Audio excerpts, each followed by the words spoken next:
Hey team, Luke here. I'm going to go through an unboxing of Critical Roles Mighty Nein miniatures. Come and take a look.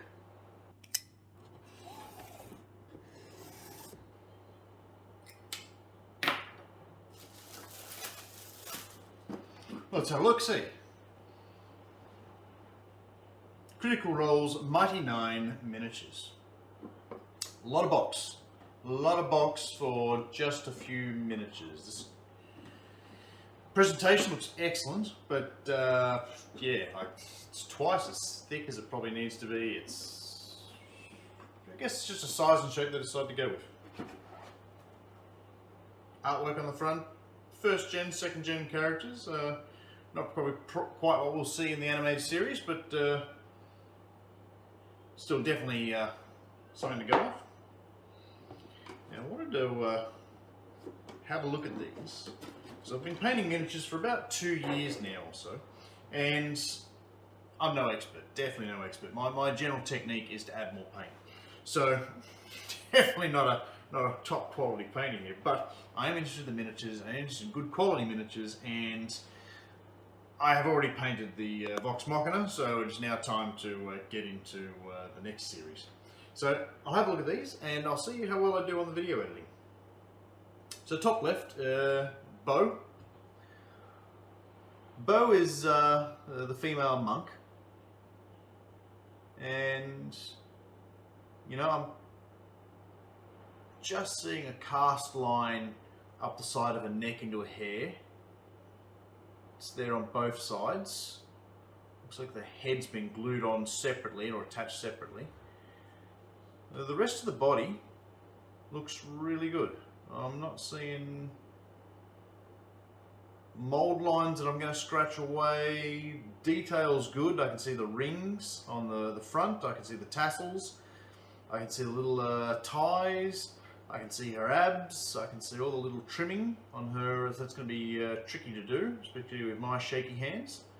The bow is attached by both the arm and down at the base, and I definitely appreciate, after doing a lot of 3D printing with some friends, arms and things keep snapping off because they're not supported in multiple ways. So having the bow planted on the ground and up here in the hand means there's a lot more support in that. Also, it's built out of good plastic, so there's a bit of flex there, but less chance of anything snapping off. Like and they're thick enough. Even these ties at the front are quite thick enough near the tassels down the bottom there that nothing's going to snap off, nor that top knot as well. They're all firmly on there, and I don't think dropping this piece would cause it too much damage, which is a good thing because we're pretty rough and tumble at my table.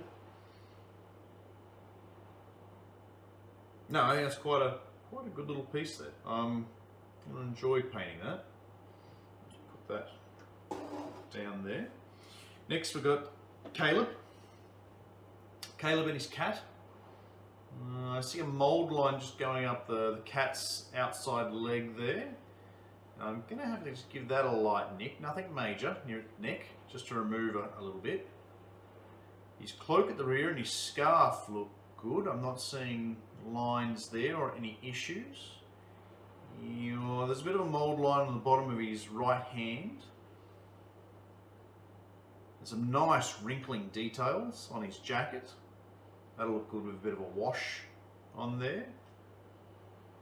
His boots and he's quite secure, and the cat isn't free either. It's against him, so once again it's supported, and that's really potentially something that I really look for in the miniatures these days. Too many times people have done these real fancy miniatures and they're just so brittle. I just know if they drop or if I pack them into a thing, they're just going to get damaged. But these, both the material is solid and the way they're supported and interlaced and locked, I don't think I'm going to have any issues with that. Now looking at his face, well, I'm not seeing the mold lines as I did on Bo. The hands finish easy enough that I can pick the finishing points. It's got a few belts and a few little bits to add a little bit of something there. And yeah, pretty good. I don't think I'll have to, just that cat and maybe just underside under his arm here. Oh yeah, now I see it in the light. There is a slight mould line on his rear right flank. Not too much though.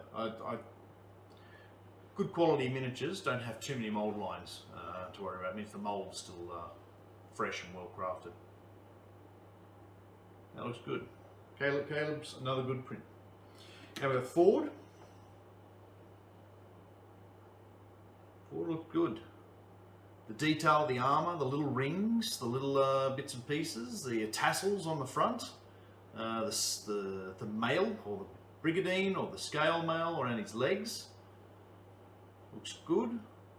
The cloaks are nice. They've all had a little cloak or something come off them so far. That looks good. This sword is flexible enough.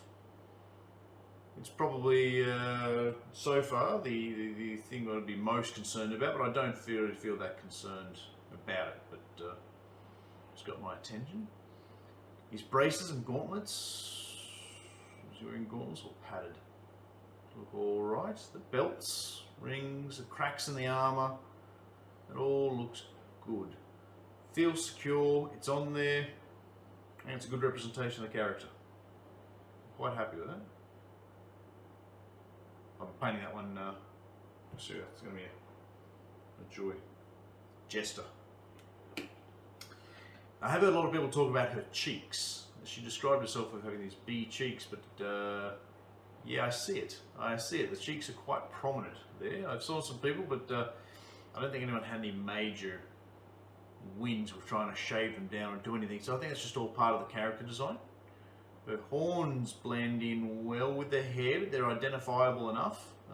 They're there. And there's that right hand. I've seen people have problems with that and want to put some green stuff and such around it, as it looks like it has just been attached on. The tail's down there at the back towards the legs, and it's supported by both being on the ground and in the miniature, so it's not loose, it's going to be secure. For mould lines, I'm not seeing many at all. Can't pick them.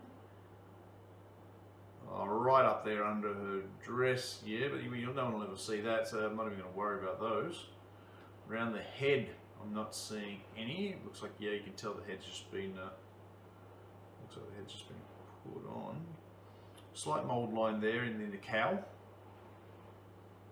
And that arm's been attached in there, but that's good. I might paint her first. Like Tiefling. Moimark, another Tiefling. Alright, his cloak looks good. Once again, there's light tassels on the back, there's moons and such behind the cowl. He's got his deep sleeves, which open right up. Oh yeah, is that his tail? I believe that's his tail. It's imprinted on the back of the robe there, so it's going nowhere and not going to snap off. I always worry about some of these models. You mount the hands on the body, like the arm has more security, but if you have the arm sticking out, it's got more chance of snapping off. So I appreciate molds that actually aren't too delicate by taking bad postures for miniatures. A lot of my stuff isn't display, it's for the table. And even the little intricacies around the front of his jacket and his cloak are enough there that I can as a basic painter, I can slap a bit of paint in there and I can touch up a few highlights and even potentially draw on some mystical symbols. I'll see how well I go. Mold lines, these have been good. I might take a little bit off that, just a light off the corners of the edge of that cloak. Yeah, I think they've got the mould line on the base of his jaw, or it looks like it settled in there, the paint. But I'm looking hard to spot these things. They've done a really good job, high quality miniatures. You can see why I paid all that money. And then I'll slap 5 coats of paint on it and I won't be able to see a damn thing underneath it. not. All right, series favourite, Not the Brave. All right, I wasn't sure if that was a little piece on her right ear, but that's an earring, so they've included that. I'm not seeing many mould lines compared to WizKids and some of the other series. Like, these are really good, particularly when you've got to really look for the mould lines, and they're that subtle. Oh yeah, that could be the front of the face and the rear of the cowl. I'm just seeing the slightest of lines here over her head.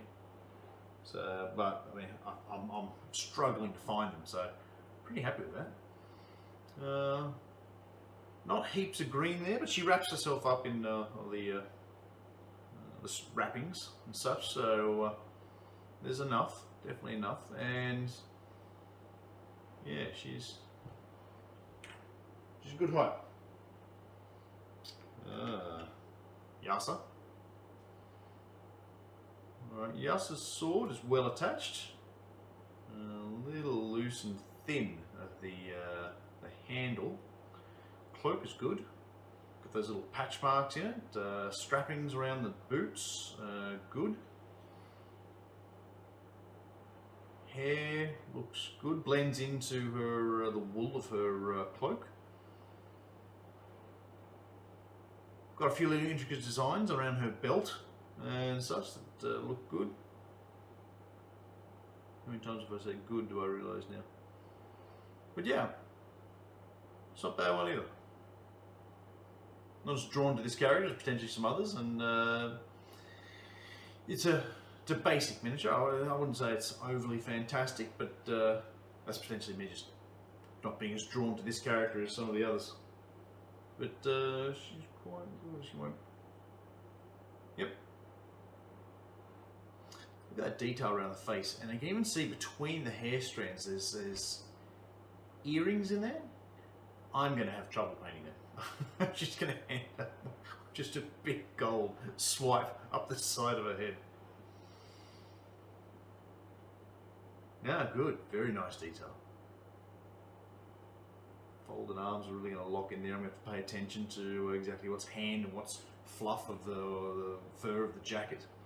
But little challenges, easy things, something that makes it a bit more intriguing. Very good. Oh, this one's Shakasta. Ah, good, they've done it with this one. Same again, walking stick, attached to the base and the hand. I like that a lot better. Hair is afro is wild. That's going to be a cool, wild, white afro to paint. And he's just bandaged all up with strappings like a mummy. The detail's good, it doesn't blend in too much. I can easily identify. Getting some paint on that cloak doesn't have a lot of flex to open up to get in there, so I'm going to have to plan my painting attack so that I can get right down into those crevices behind his left and right, both left and right hand side of his cloak, to getting in behind the body. So that'll probably be my first challenge with this one. The cloak's pretty plain at the rear. I have to check and see if you have any symbols. Drop test, passed. And that stick is very thin. I'd be very concerned if that wasn't attached. And even as it is attached, there's a lot of that'll break off one day. If anything goes, it'll be that. It's a shame they didn't make it that little bit thicker. I wouldn't have minded the